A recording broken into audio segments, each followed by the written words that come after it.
Nigeria has witnessed the most devastating floods in a decade, causing over 600 deaths with nearly 1.3 million displaced. Heavy rains combined with poor urban planning have made most parts of the country more susceptible to flooding. This, among other issues, will be our focus on this week's edition of Green Angle. Welcome. I am Esther Mapariola.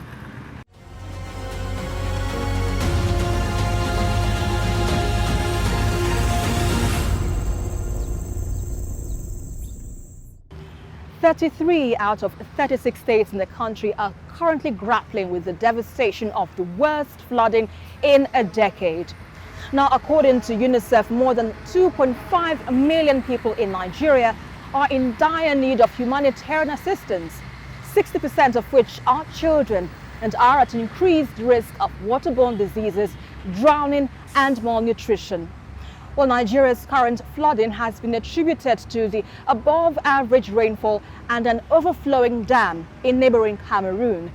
But the situation has also been exacerbated by poor drainage infrastructure.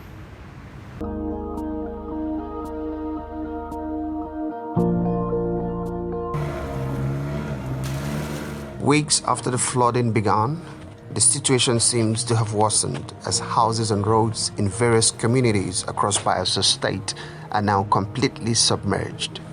Some locals have been forced to set up makeshift camps on bridges and highways to escape the ever-increasing water. They decry the non-availability of governmental aid and call for immediate evacuation to higher grounds. Flood is still coming up. This place you see now is just a temporary habitation of people, a temporary place for the people to occupy. But the flood is still coming up and we don't know where to run to. So we need total evacuation of our people from this very place they are now. Look at how men and women, children are suffering. There's nowhere we can even stay at this moment. No relief materials. Look at all crops have been damaged and all that. So we need the aid of government. Then give us a settlement where we can settle and be free from this flood. In Yenagoa Metropolis, a 16-year-old boy has lost his life to the surging flood. Other residents complain of shelter and food as their houses and shops have also been flooded. We are staying outside. We slept here yesterday, and at least we will sleep here today again. But if government will come to our aid, at least I believe that we also want to sleep. Critical of the state and federal government's preparations before the flood, renowned environmentalist Maurice Alagua calls for immediate intervention to ameliorate the plight of the people. I think the state government needs to do more in terms of environmental impact assessment and go into the different methods depending on the environment to tackle this issue. And the earlier the federal government creates that dam to stop this huge water that is coming to destroy businesses and means of livelihood, the better for us. Even lives, people are dying. We've heard of several deaths outside Bayelsa State, and even in Bayelsa, we've heard of a death. With the number of farmlands, businesses, and manpower lost so far, fear looms over the severe hardship ahead if the situation is not properly managed. This was formerly a highway, but is now taken over by floods. Many here can only get to their various destinations using canoes. Several days of rainfall in the northern part of the country have left hundreds killed, others displaced, farmlands destroyed, and communities submerged. State authorities have ascribed this development to the indiscriminate construction on floodplains and is proposing to criminalize offenders. There is another calamity that is worse than flooding. Do you know what it is? Dam failure. If they don't discharge the water and allow the water to be there, the pressure of water will push the dam away. And the calamity that is associated with the dam failure is worse than what we are experiencing now. The release of water from Kainji and Jeba hydroelectric power dams also added to the flood disaster. Many of those affected are now being camped in a primary school, pending when the water recedes. I remember even last year some people putting structures in the old place. So those little effort could have been used in the new place. At least even if it is not up to that standard, you will still see it. Earlier, the Nigeria Hydrological Services predicted intense flooding from rivers Niger and Benue, which will last till October due to heavy rainfalls this season.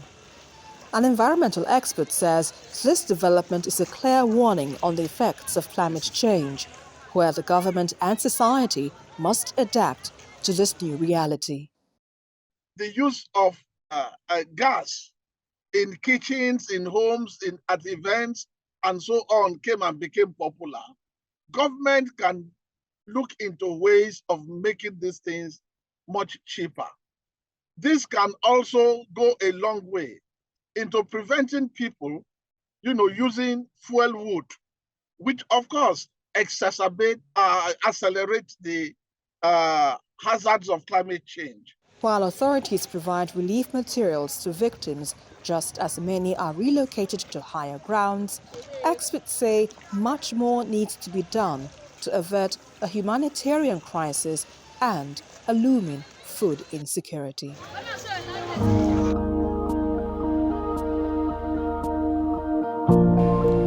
At least 7 states have been hit by floods this year. This is the worst after 2012, when floodwaters killed 363 people and displaced more than 2 million people. Jigawa, Kogi, Anambra, Katsina, Adamawa, Nasarawa and Bayelsa states are currently dealing with the effects of the floodwaters that have forced them out of their homes. In Jigawa state alone, the death toll is more than 100. 17 in Anambra and 6 in Kogi. Already the rising water levels have displaced more than 1.4 million people across the country. The situation in Kogi is also there. Before the floodwaters started to recede, a portion of the Abuja-Lokoja highway was completely cut off, leaving passengers and motorists stranded for days. The floodwater has taken its toll on the road. This is the chaos on the Abuja-Lokoja highway. Man-hour is lost daily as travelers ply this strategic link road between the north and the south in Lokoja. Inside Lokoja, the capital of Kogi State, the devastation caused by torrential rain has led to the destruction of property, farmlands and livelihood. Saadu Halilu takes us on a canoe to what used to be his home. He lived here with his wife and 3 children. When the flood hit, he could not save most of his property, but he was lucky to escape with his family from the surging waters. He paddled through water on what used to be dry land, a pathway to his house. The flood waters began to rise suddenly. We were lucky. Some of us know how to swim. That is why we did not get drowned. We removed all our valuables and kept them at an elevated position, but the water still reached there and destroyed everything. The sight of houses submerged, livelihood destroyed, and the stories of affected residents around here gives one a clear picture of the devastation. Halilu is just one out of the 1.4 million Nigerians directly dealing with the devastating effects of flood.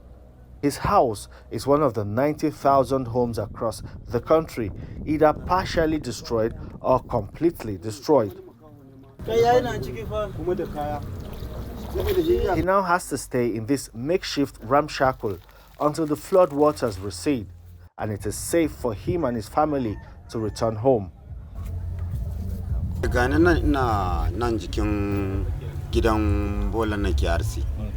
lost so much to the flood. I'm just thankful. Well, a kind neighbor gave me a place to stay. It is not comfortable, but I have to manage.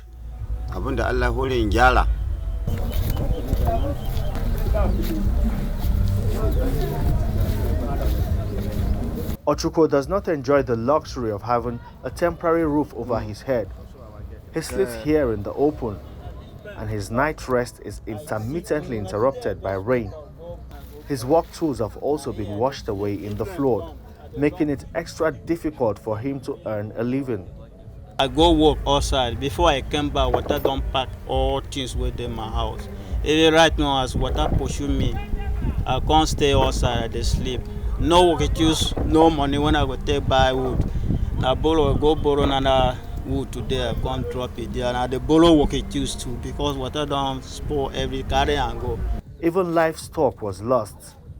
The few surviving are struggling to adapt to the extreme conditions caused by the high tides. These chicks lost their mother hen to the flood. Now they are left to fend for themselves, cold and lonely as they move on to an uncertain future. Mohammed Tukura is from a predominantly fishing family. He was appointed as the custodian of the water, Serikin Ruwa. He sits outside his house every day and looks at the river that was once his source of livelihood, but has now overflowed its banks and destroyed property. He has a rather interesting perspective on the devastation. He believes the flood is a consequence of bad human behavior, and it is nature's way to pay back. But this thing that happened with us now, we know it's from God, and we believe in God. We can't say water is angry with human being. No, it's God. It's our hand that fetch all this wahala, because we are sinner. The flood was not unexpected.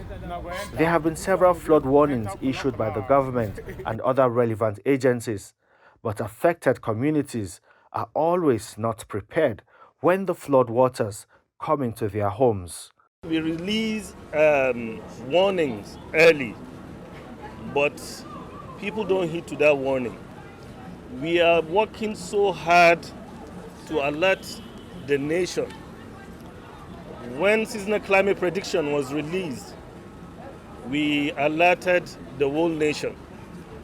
The government should provide a permanent location for the affected community around here, if they can do it. I know actually it will cost much, but the government has the ability. If they have the sympathy for the people, that is what is expected of them to do at this actual time, because it has been happening. It has happened severally. So this is the right time government should do it. Usman Mohammed is one of the leaders in this temporary camp for residents of Akpaku community displaced by floods in Kogi State. In this camp, the lack of potable water, good sanitation and hygiene put the internally displaced persons here at risk of contracting communicable diseases. According to the Nigeria Center for Disease Control, more than 2,000 confirmed cases of cholera were recorded between January and September this year, with 233 deaths.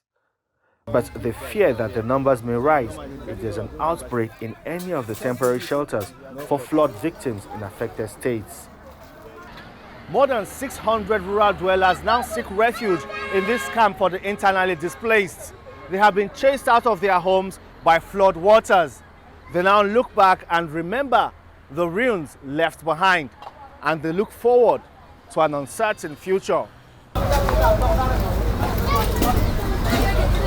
Nafisa delivered a baby girl after she fled her home with her family to seek shelter in this camp packed with hundreds of displaced persons. 2 other women in this camp have also been put to bed and have to raise their newborns in the most uncomfortable situation. I will still do my best to give my daughter a good life. The condition here is not conducive. We are really suffering. It was a painful experience when I had to run away with my pregnancy. Thank God for safe delivery. In this temporary camp, the displaced persons are united by circumstance. They cohabit peacefully and have even become fond of themselves. They hope the flood waters will completely recede, but they know that life after the floods will be tough. Some of the items lost cannot even be known now. There are some materials that are lost, wasted now that you cannot even identify, maybe until you go back home and maybe check to see whether they are no more.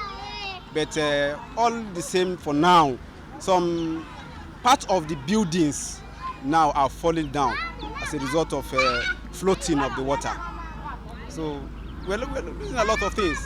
Maybe most of the items, as we were relocating most of our materials, we could not pack them all. We left some in the water.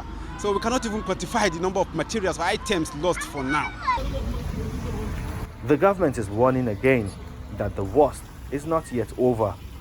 Minister of Humanitarian Affairs and Disaster Management says more states are still at risk and advised them to heed the early flood alerts. Though flood has become an annual disaster with devastating consequences, and the effect of climate change makes it difficult to prevent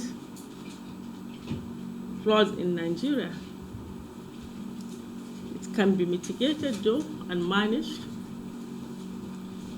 The meeting also resolved that there was enough warning and information about the 2022 flood. Unfortunately,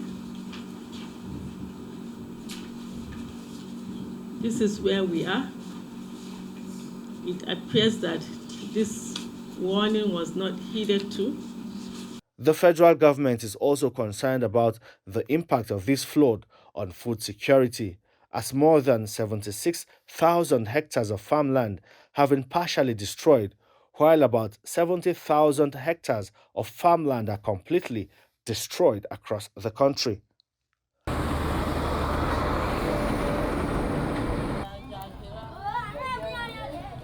Residents of Akpako community camped here, and many others in flood-hit states across the country rely on government handouts and supplies of relief materials to alleviate the hardship caused by the torrent of water that has submerged their homes.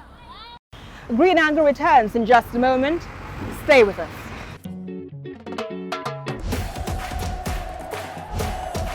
Illegal bushmeat is on sale in our cities, risking extinction and our health. We've become a centre for ivory and pangolin smuggling. So please report wildlife crime and say no to illegal bushmeat. And let's work together to win for Nigeria. Keep them wild, keep us safe.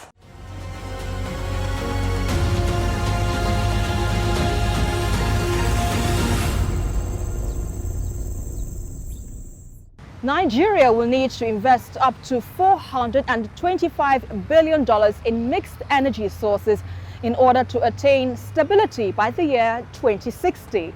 And that's according to a new report by a global technology group, Watsila, which further believes that Nigeria can reach universal access to power supply by 2032. And with its huge gas reserves and high renewable energy potential, it says Nigeria has all the natural resources necessary to lead the country to a successful energy transition. Olugbalahon Mark George, an NDC climate finance advisor for Nigeria, gives his perspectives on the country's effort in pursuing equitable energy access for its people.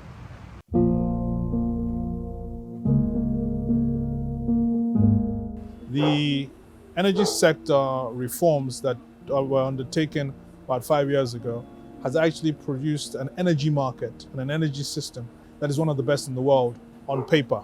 It's the operation of it that needs to be properly articulated. The energy transition process is taking proactive steps. Previously there had been reactive steps. Now we are taking proactive steps to settle the position going forward. The world is evolving and the environment requires a number of different things. Now we have committed, His Excellency the President Buhari is committed at COP26 last year to the energy transition. As member of the UNFFC and having signed up to the 2015 Paris Accord, we have nationally determined contributions that we have to do to achieve and to maintain that the global climate does not exceed 1.5 degrees warming. And this is our contribution to it and our definitive actions. Different things that have been layered on. You mentioned the gas commercialization plant, which exists. There's the energy audit that has been done, the Nigerian renewable energy. These are all different plans and policies that exist and initiatives that all come together towards achieving this thing. Technology evolves and technology is evolving. We have to look at the type of water balance that we have and what can we do.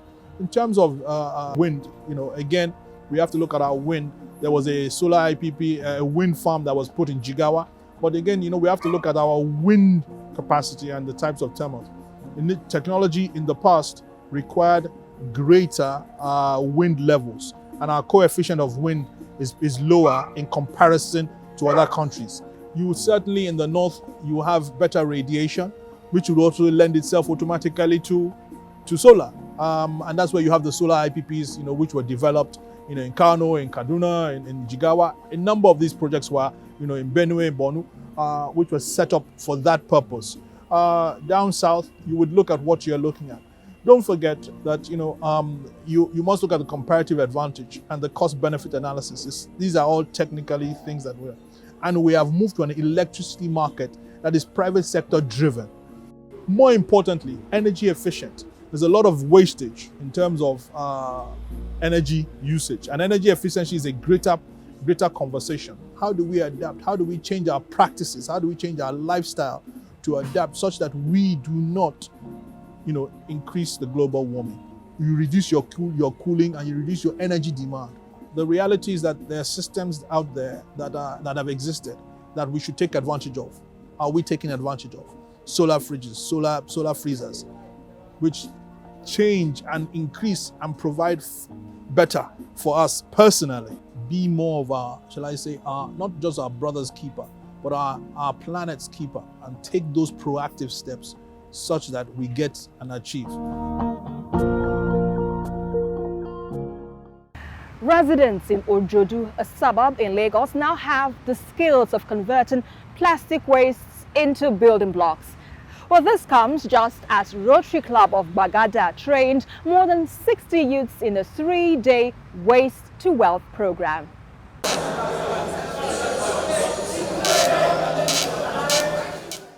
Many here are quite eager to learn this new skill, turning waste to wealth.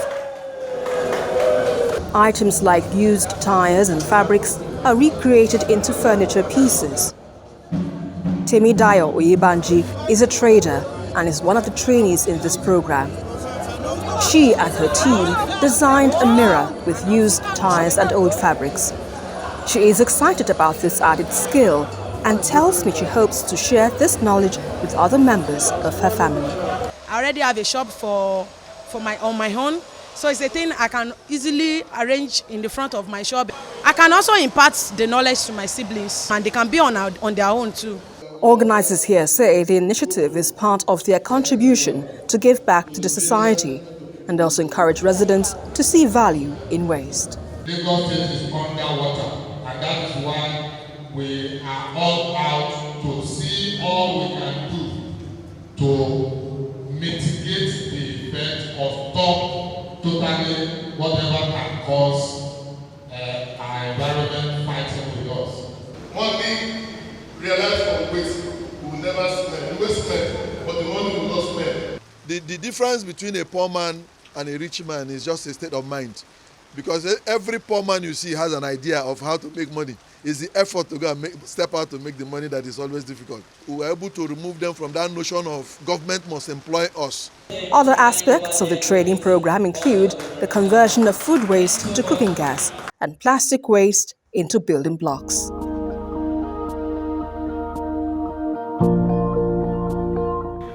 Lagos State Governor Babajide Sanwo-Olu has officially unveiled the Peace Park at Ketu Ojota, saying it serves as a source of convergence, unity and tourist destination for the youth. Well, he said the initiative also aims to ensure a peaceful coexistence among residents.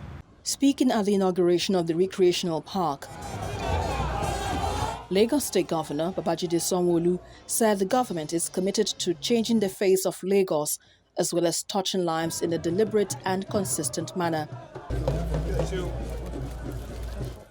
He said the park, which is located at the intersection between Ikorodu Road and the Lagos-Ibadan Expressway, was to further promote peaceful coexistence among residents, especially as the elections draws near. We see it as another clarion call that when we say something, we truly mean it and we do it. We action it no matter what the obstacles are. We action it no matter what the inconveniences are. And what have we done? We are handing it over to our entire citizens, but to our youths, who will see this place not only as a source of convergence, they will see it as a source of unity. They will see it as a means of identifying with each and every one of them. They see it as a place where their aspiration, their yearnings, their expression can indeed be upheld and can be listened to. That's why we use the word peace. And that's why we know and we believe that with peace, with tranquility, there's nothing that cannot be done. Commissioner for the Environment, on his part, says the event was another landmark achievement of the current administration toward improving the well-being of residents. The Peace Park is an initiative of the Mr. Governor to create and dedicate a particular park to the promotion of peace, to the promotion of peaceful coexistence in Lagos State. And all the residents of Lagos must continue to live harmoniously and in peace. The vision of Mr. Governor to turn Lagos State to a land of opportunities, offering all residents is a chance to succeed in their environment, locations, endeavors, and have fun with families and friends in a peaceful atmosphere is now a reality. I want to thank Mr. Governor, first of all, for the initiative to set up the Peace Park and for trusting my team and I to deliver on this project. The park is made up of 3 uniquely designed gardens with interconnecting walkways with soft and hard landscaping elements. And that's about it on this week's edition of Green Angle. Until I come your way next time, remember, together we can build a sustainable world. I am Esther Makwariola. Bye for now.